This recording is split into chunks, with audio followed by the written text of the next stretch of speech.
Welcome to Global Connections on ThinkTech Hawaii. I'm your host, Jay Fidell. This episode is called Et tu, Brute? Trump's Betrayal of Ukraine and the Liberal World Order. Our guest for the show is Dr. Roopmati Khandekar, geopolitical analyst.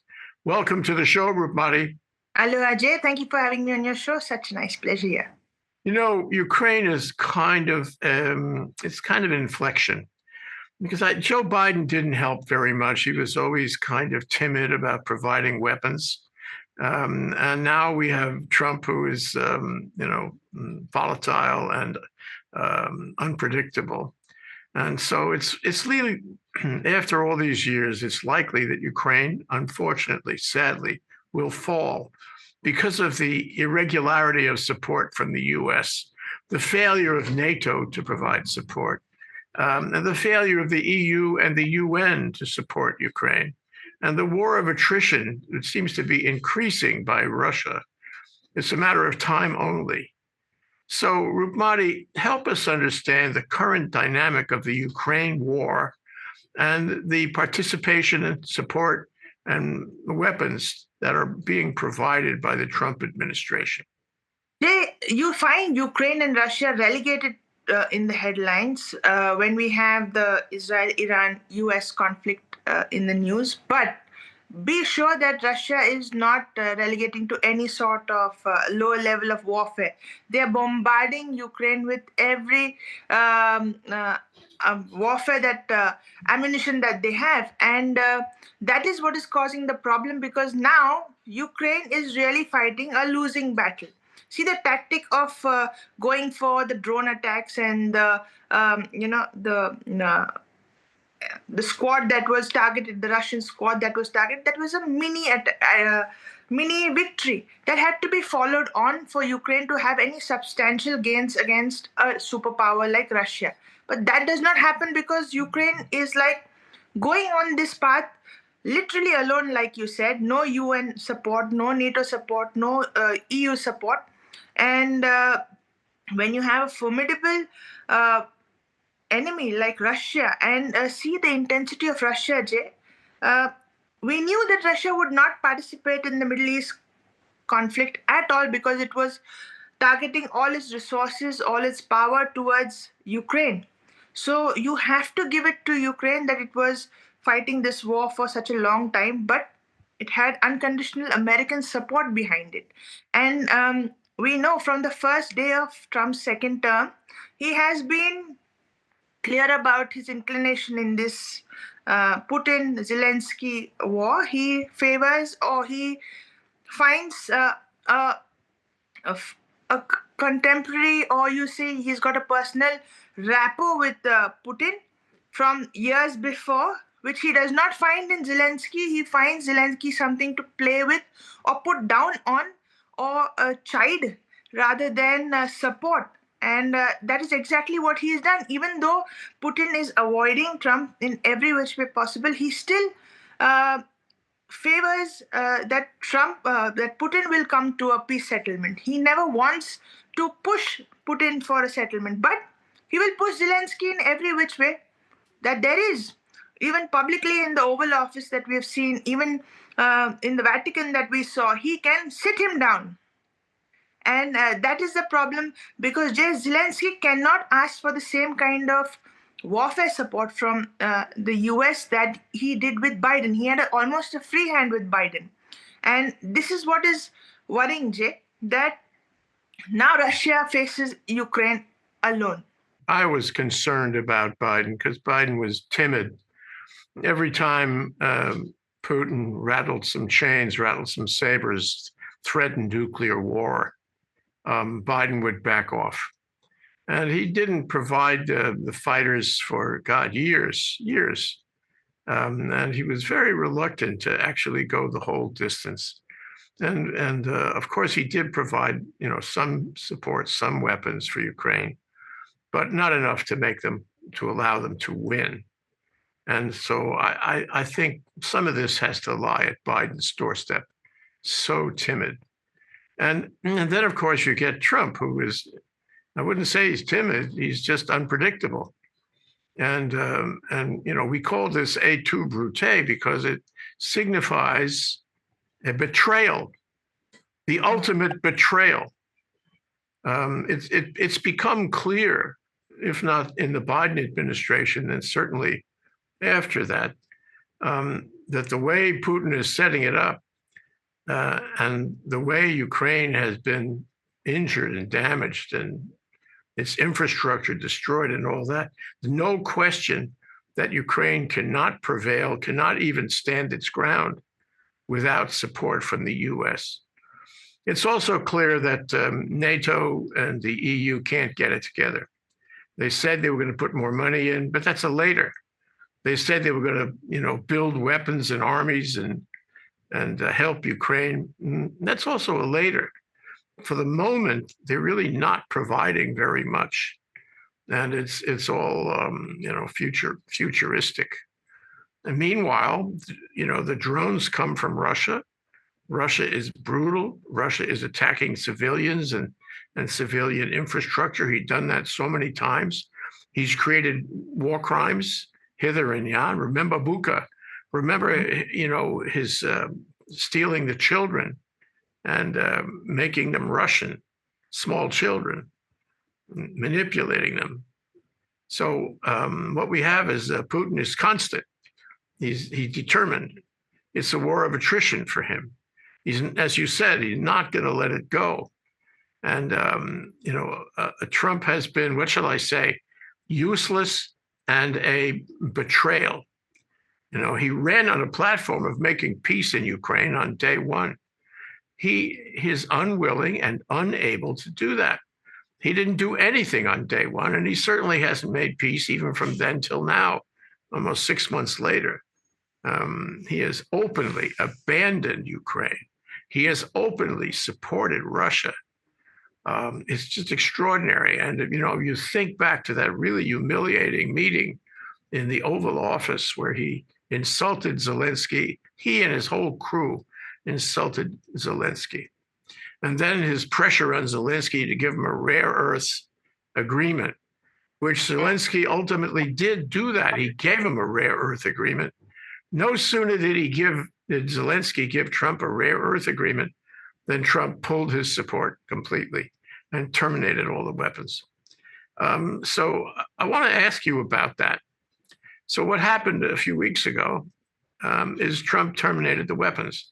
And the way it came out was that they had made a review of the Department of Defense arsenal and decided they just didn't have enough stuff to continue to give Ukraine any weapons.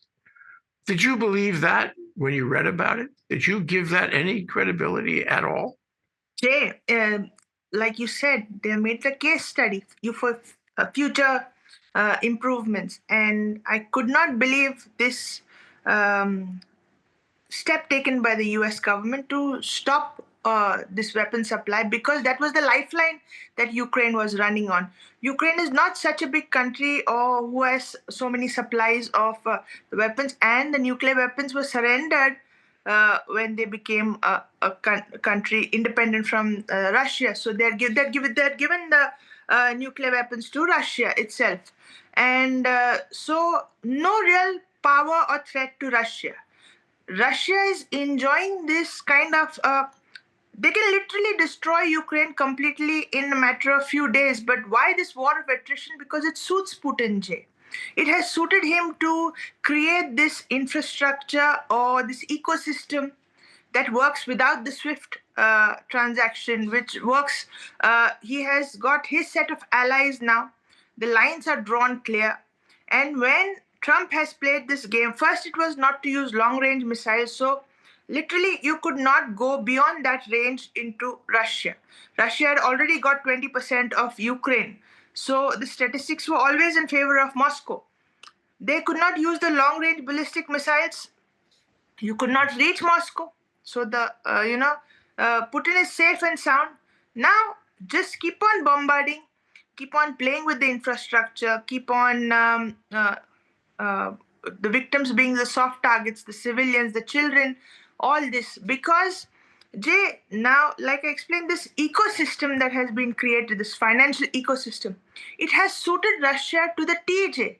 They have bypassed sanctions from the US, and Trump knows it. Trump has seen that this happened. So he was in a hurry that for such a country like Ukraine, why should the US sacrifice bilateral relations with Russia? Why the US should not be part of this thriving ecosystem that is happening? Russia was sending it to India, India refining it, sending to Europe. Europe was the consumer.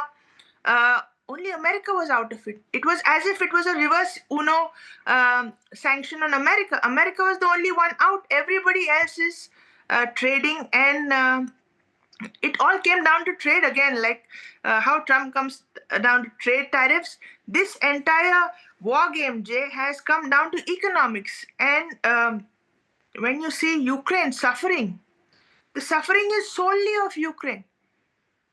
Meaning that this will impact only Ukraine. Nor France will be affected, nor Germany will be affected. Though they come in on platforms and they talk about the EU having a common army beyond NATO. France even contributing the nuclear weapons to this NATO, this European Union army. But who was the real help to Ukraine during this war? It was only the US. Only the US. That is so clear. And without the US, that's the final stabbing that happens to Julius J. This is it. Yeah. And so what we have here is a very clear affinity between Trump and Putin, or at least Trump thinks so. And I think Putin played Joe Biden and the US during the Biden administration. And I think he's playing Trump during the Trump administration. Notice that Trump on, quote, Liberation Day, end quote, did not impose tariffs on Russia, additional tariffs. There's no good reason for that. He never explained that. And he has these, very long telephone calls with Putin. And shortly thereafter, Putin is making a big attack on Ukraine with more drones and more missiles and the like. So you really wonder what they talked about. They must be very friendly. But the question I put to you, and this is a hard one, which we will never really know the answer. What is it about these two men? Why does Trump favor Russia when Russia is the aggressor? Why does Trump, keep on giving Putin a break and dumping on Zelensky and Ukraine? Why does he show that kind of bias? Do you have any ideas along those lines? Because they share the thirst of power, Jay, and he sees that. He sees the mirror reflection in Putin. When Trump comes up with statements that I want Denmark, I want Canada, I want Panama Canal, I want, would you like to be the 51st state? All these are, power hungry, power monger sentences. And when he sees Putin doing this in Ukraine, and he thinks that by giving him Ukraine, if he's satiated, he would be able to find a bilateral friend or make U.S. Russia relations strong, or the ultimate goal of Trump playing peacemaker and end of the Ukraine war with Ukraine losing. I agree with you, Roopmati. I think there's something under the hood, and it's Yes, really yes. sinister. It's what it is. And it almost sounds like Trump has a plan, although we know that Trump does not plan. He wakes up in the morning and he has a new idea, or somebody gives him a new idea. And could be that Putin is calling him rather than he calling Putin, although I doubt that. I think the way the power relationship works is that Trump is subordinate to Putin. Trump has to call Putin. Trump feels that he needs to satisfy Putin in some way. So, but to be fair, the news within the last day has indicated that Trump changed his mind, and he is going to give weapons or resume giving weapons to Ukraine. And my question is, why? That's like a 360 turn within only a few days. Why did he change his mind? Any ideas? Yeah, this is the indecisiveness of Trump, in the sense that he would think that maybe he can pressurize Putin, and then when this phone call or behind the scene diplomatic tete-a-tetes happen, He lets go of what is happening, and then Zelensky must not be on such a conversational basis with Trump as Putin is. The comfort that they share, or the history that these two, Trump and Putin, share, is not the one that Zelensky and Trump has. Trump has taken a negative outlook or negative perception of Zelensky from day one. He doesn't like Zelensky. So he is not the one who's going to help Zelensky, but to satisfy his naysayers, you just give a superficial helping hand, or you continue your superficial support. That's the kind, not the kind of support that you would want to face Russia, Jay. Because if it was something like this, Ukraine is fighting all out. Still, it has lost 20% of its territory. 20% of Ukraine has gone to Russia. It will never come back. There is a good chunk of population in Ukraine which will cede to Russian. This is why, one of the main reasons why the war of attrition goes on. It appeals to the Russianness in the Ukrainians, that to forget this war zone and get into a stable Russian zone rather than continue with Ukraine. Internal unrest, and that is exactly why Putin keeps it going. But the U.S. This Trump's false promises to Ukraine are just really, what do you say? Just the tip, nothing concrete in that. I take your point about how people live in the Donetsk area, or the 20%, or beyond, west of the 20%, and they're getting really tired of getting bombarded all day.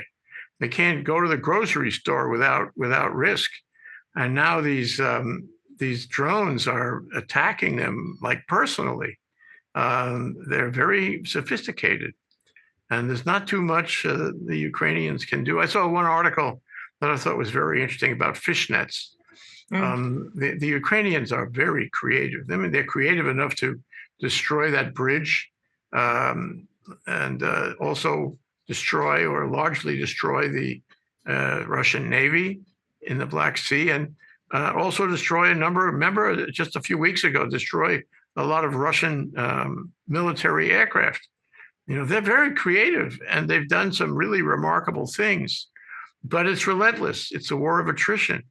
And I think that Putin's strategy is to demoralize them.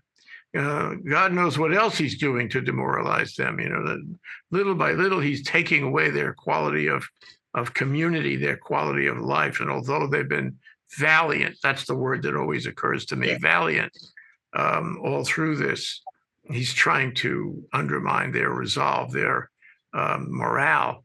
And so, I think that's his plan.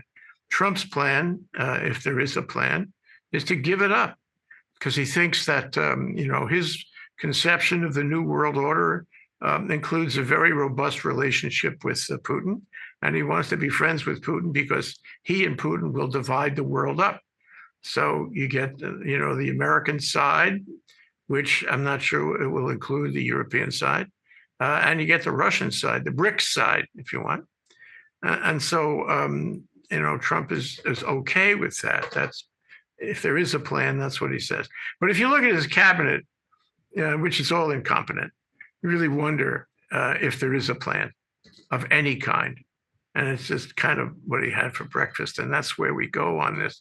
Lives are being lost every day, but Trump is operating on what he had for breakfast. So I want to ask you about the scenarios that would follow, because I think we agree that if this continues, if the dynamic continues the way we have seen it and now describe it, and Trump is being so unpredictable and unhelpful to Ukraine on so many levels, Ukraine has got to fall. So when we say fall, Roopmati, what do we mean? 20% goes to 100%? Does it mean the Zelensky government fails completely and that Zelensky is either assassinated or leaves the country and his administration disappears? Does it mean there's a coup within Ukraine?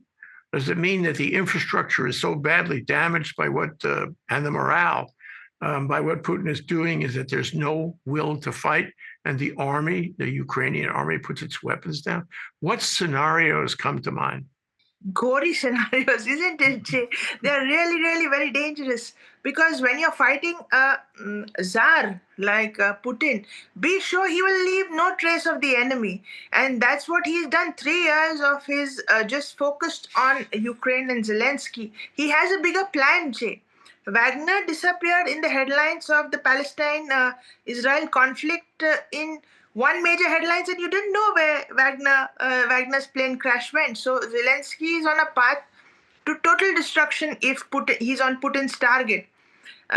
Elections which are due in Ukraine, now civil unrest, Jay, because the Ukraine people from 2014 it started as a language what do you say dissatisfaction situation when the Russian speaking population was denied pension and a say in politics or schools and that went to Putin, and then Putin started interfering into this and looking into that the Russian population was protected. So technically these people look directly to Putin to help them, and after the fall of Zelensky as a leader, be sure there will be big chunks of the local population which will want something to do back with the Russian federation that they want. It will never be total loyalty to Ukrainian. What do you say that? Authority. It's always they look to the Russian authority. Ukraine is subservient to the Russian authority. That is the mindset in any part of this erstwhile Soviet Union, Jay. And when we watch all this happening, Jay, there's nothing that nobody does in international politics. We have been good students of this, that we've seen anything happens, we have only spectators. The doers, the savers are very few, and each one has to fend for themselves. That is the truth of international politics today. When and you have to really be your own advocate for your good deeds. Nobody's going to say you did a good job. You don't have to look for validation. That has become global politics today. When Israel defends its own existence, has to do it for its own self. When Ukraine destroys the Russian air force, almost 13% of the Russian air force, they have to declare it on themselves, and they have to take credit and invoke happiness onto themselves. Nobody's going to give them accolades for that, and those accolades are not going to give any discount in future warfare, Jay. So that is the point of this, that they have to keep on fighting without any relief. You suggest there's a media issue involved.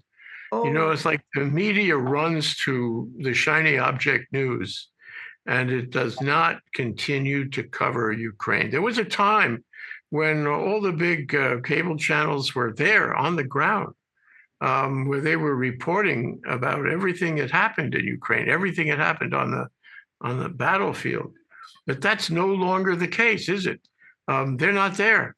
And if I look at the news on a given day, I'll see all this stuff about domestic issues. We need to talk about the relationship, and issues with the EU, with Trump and the EU, and the tariffs and what happened. And we don't see much about Ukraine. The media is looking for sadly, the media is looking for shiny objects, and they're not reporting on Ukraine anymore. Now, I did see one interesting article about the fishnets, where the Ukrainians, so clever, brought out their fishnets and put them between the buildings, so that when these sensor-driven drones would come down between the buildings ready to kill people, they would get caught in the fishnets. And that's an interesting article. And it's an interesting, clever idea. But you don't win wars with fishnets. You can quote me on that. What I'm saying is that I think part of this is the media. Part of this is the media has not continued to cover it, and they haven't stirred up public opinion in its favor. If you looked at public opinion and public opinion in Europe, public opinion in the U.S. You don't see that much interest because the media is not reminding you that this is a critical inflection point in global history in the liberal world order. They're not reminding you. So they're covering other things elsewhere. And so is Trump covering other things elsewhere. He's a really busy boy. He spends all his time on the immigration, migrant issues, putting people in jail, building detention centers, enhancing and getting large amounts of money for his brown shirts DHS army, which is replacing the FBI as the main police force, federal police force. He's busy with chasing the universities around. He's busy with chasing the law firms around. He's busy with depriving people of their social safety net, their food stamps, and their medical care. He's a busy fellow, and he just doesn't have the time to address Ukraine. He's busy with the tariffs, trying to bully Europe and for that matter Asia into agreeing with we know not what. We don't know what he wants from them, but he's busy pushing them around like a schoolyard bully. He's busy, doesn't have time for Ukraine. And that is another aspect of this. So what happens is the press covers that.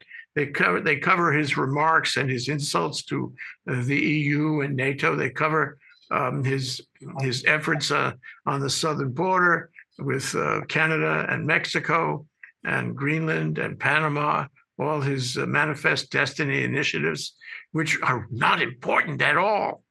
But that's how he spends his time. They cover his as action in Los Angeles, trying to have a brown shirt army. So he is directing their attention. He always did that. He is directing their attention to these issues, which are, in the larger scheme of things, in terms of the future of the planet, the liberal world order, are of no consequence whatsoever. But the press is following him around on that. It's very troubling. At the same time, and I'd like to ask you about this, at the same time, we see from Putin a kind of brutality we haven't seen since the Second World War. I mean, taking children, attacking citizens, torturing, raping. This is happening. It has happened, and it will happen. And maybe that's why the Ukrainians are fighting so hard. They don't want to be the victims of torture and rape and child kidnapping, and I think they're right to worry about that, because if he takes more than 20% on any military or social basis, they'll be subject to the kind of brutality that Putin has shown.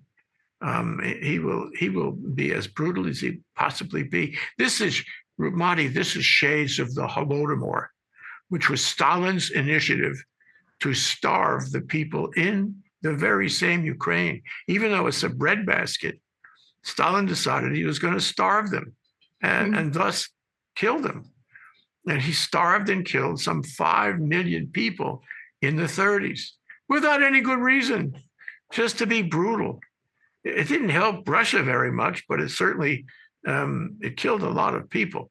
And did you see Western Europe stand up to that? Did you see the United States stand up to that? Did you see the media stand up to that? No. That's an example of how brutal Russia can be. It's in their DNA. It's certainly in Putin's DNA to do these really brutal things. So brutality is part of this. Maybe brutality is a sort of an expression of power.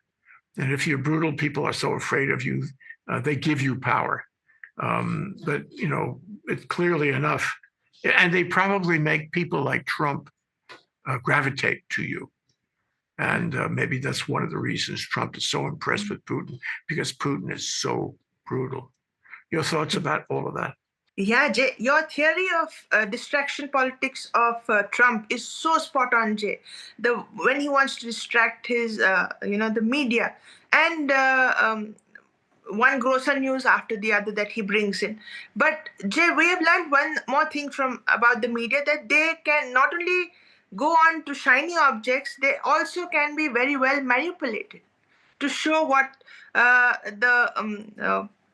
want. It will be manipulated in such a way to shape public opinion about anything. Today, the public opinion is very it's not gray, it's black and white.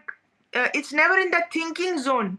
Either they are anti or they are pro, and they read the headlines, they scan the papers, or they scan the headlines to which headlines that they like, and to sell their papers or to sell their news, they cater to the public opinion. And that is what is dangerous about today's media, that they are literally shaping the news today. And in that shaping, we lose this brutality that you're talking about. Now, in these past few days, we have just read about the Blitz, the Midnight Hammer, the Rising Lion, everything. What is happening behind in Russia bombarding Ukraine with the thousands of drones, the Iran supply to Russia, all this has gone into oblivion. It doesn't matter. None of these brutalities, atrocities are not reported as they should. There should be the page should be divided, and it should give equal weightage to all the news. That does not happen, and that is where Putin is thriving. He knows he's a mastermind. He's a seasoned spy. He's a conditioned politician. He knows how to use these uh, loopholes for his own benefits, and that's where you can find even Trump. The moment he finds a place to distract, he will go for the next news. The tariff gets old, he goes to immigration. The immigration gets hot, he goes back to tariffs. So everything has got a newer news to bring down the vitality of the previous one. And so that keeps them, you hear more about Putin and Trump rather than actually what is happening on the ground. Zelensky is really relegated to the back. He's demotivated, and he knows he's fighting a losing battle, because you see Macron, Stammer, they have not been formidable allies. That the support has been with a price tag. It's a loan from all these countries to Ukraine. Now, when already a country is in direct war, after that will be coming is post-war reconstruction, and then we'll be paying back loans and all of that. So it's a stage that Ukraine has to go through, and with the burden of a conditional support, EU already shows that it's not a very reliable ally in any situation like that. So Zelensky is also fighting very harsh media also, Jay. You're so right about that. In the case of Russia, it seems like a long time ago, but anyone who complained about the war against Ukraine, anyone who even called it a war, was going to be arrested and imprisoned. And it was a term of years that you risked if you called it a war. And so it was impossible to understand public opinion in Russia, because Putin was suppressing any opposition at all to the war, even though I think at least at the time, the Russian people were not in favor of the war. This was Putin's war. The other thing is that you have state media, which he controls. And over time, the last couple of years, it's been pounding and pounding on Ukraine in the Russian state media. And over time, that's a war of attrition too, isn't it? That people, don't care as much. And they begin to accept what Russian TV tells them. And public opinion gradually shifts away from opposing the war to some kind of,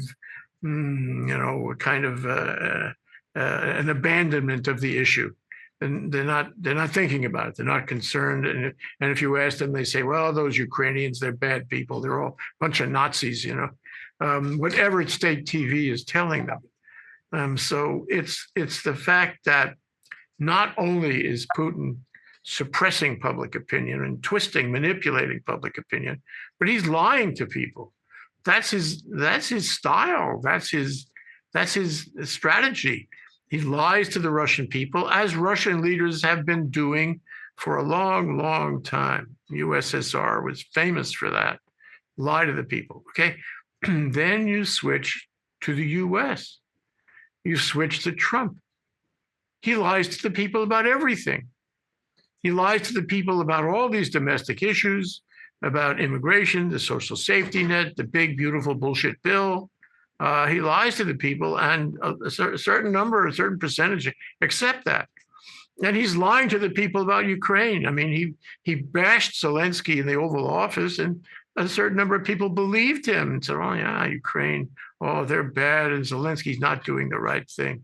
And he lied to Zelensky because inherent in the rare earth deal was the fact that the U.S. would continue to support and provide weapons. Now, I don't know if they wrote it out in the agreement. I don't know if there is a written agreement.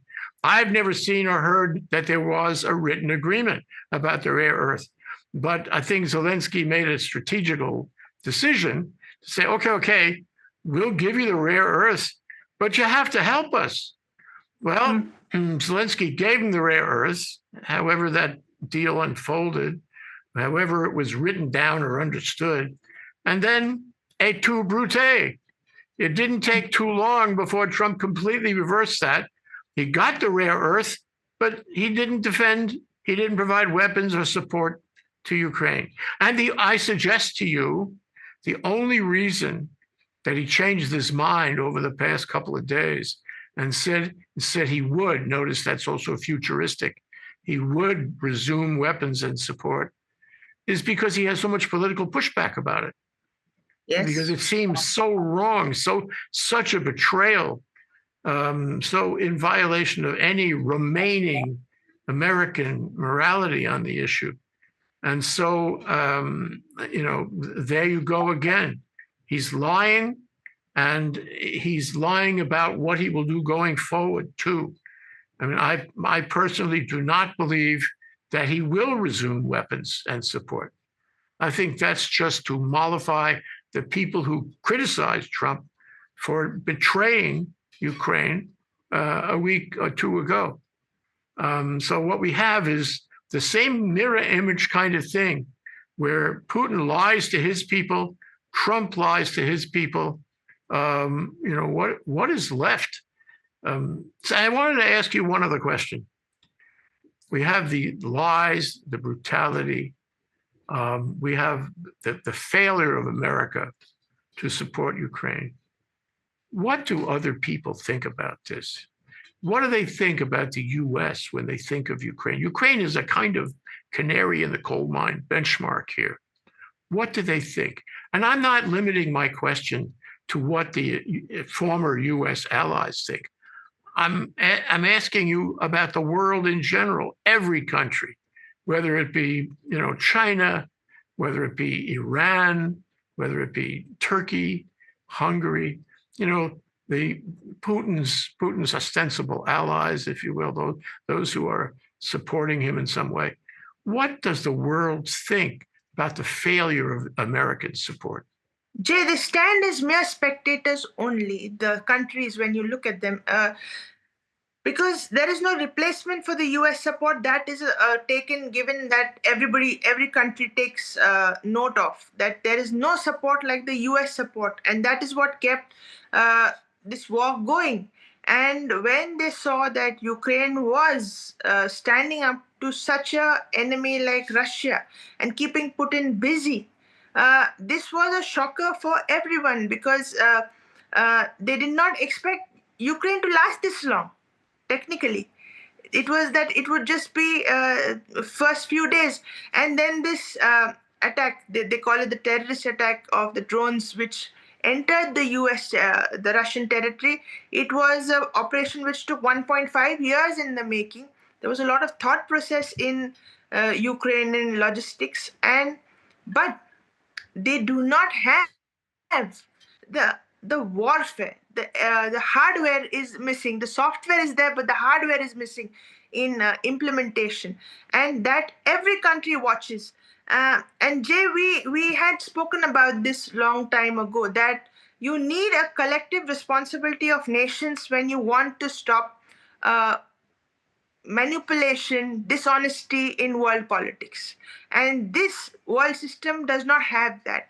They had it very conveniently in Libya when when they manipulated the UN system to have a collective responsibility of nations to get into Libya and protect it from its own people. When we have seen Ukraine being thrashed, when we see Israel being thrashed, nothing of that collective security or collective help is coming. It's to each nation to defend itself, and we literally have Goliath, David's defending against Goliaths over here. It's nothing of a formidable enemy or equal stature. That is all out of the window. Unequal proportions, and that's what makes these battles more gruesome, because you know that person, that nation is getting destroyed and still fighting, but instead of validating or the valor of that nation, you will watch it suffer, you will watch it go down.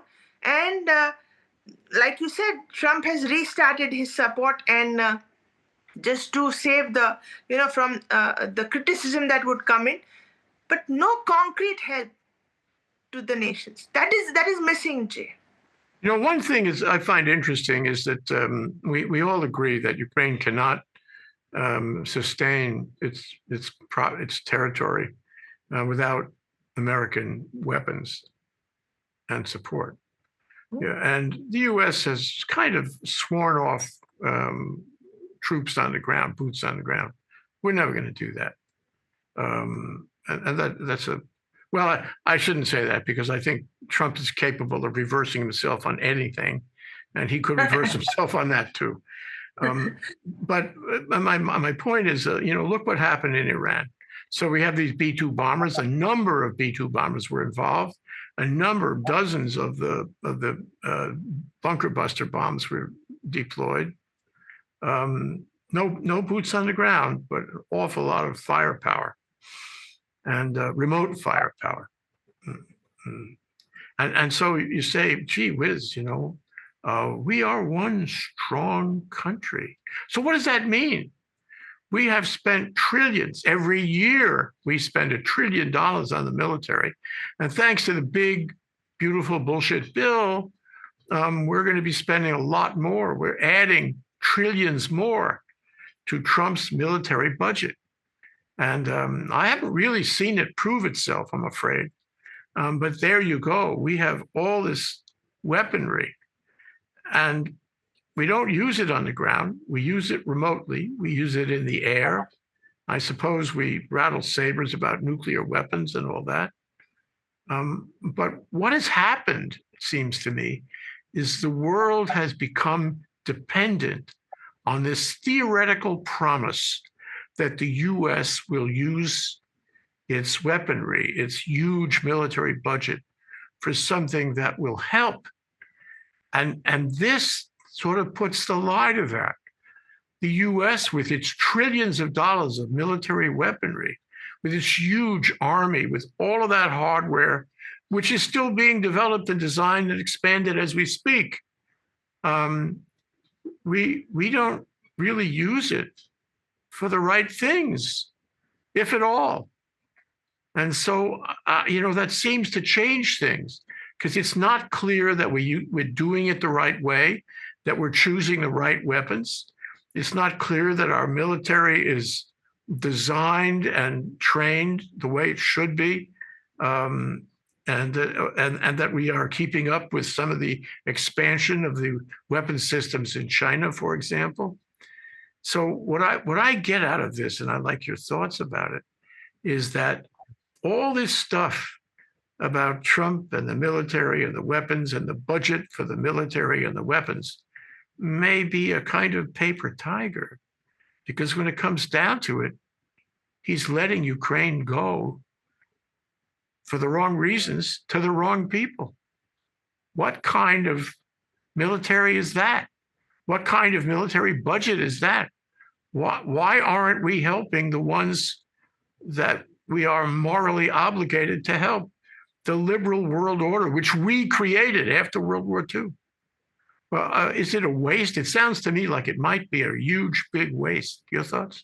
Yeah, Jay, the liberal world order, like you said, the hegemon is the US, and it has done substantially what it promised. It was a security umbrella for Europe, and we know that this entire war in Europe, in Ukraine, is because of the great Eurasian plain that there is.